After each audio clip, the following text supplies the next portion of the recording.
অনুপ্রবেশকারীরা গুজব ছড়িয়ে অনাকাঙ্ক্ষিত পরিবেশ সৃষ্টি করাতেই সাভারে পুলিশের গুলিতে এক পোশাক শ্রমিকের মৃত্যু হয়েছে বলে জানিয়েছেন শ্রম উপদেষ্টা আসিফ মাহমুদ। এই ঘটনায় জড়িতদের খোঁজা হচ্ছে।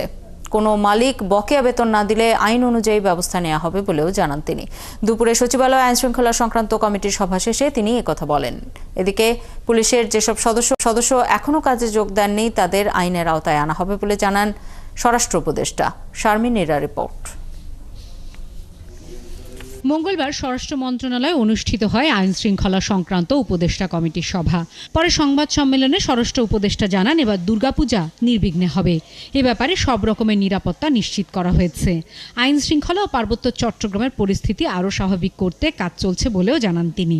মাদক নিয়ন্ত্রণে গডফাদারদের গ্রেফতারে সরকার আরও কঠোর হবে বলে জানান স্বরাষ্ট্র উপদেষ্টা। কাজটা তো আমি করতেছি না, একটা আলাদা কমিটি করে দেওয়া হয়েছে, ওই কমিটি কাজটা শুরু করে।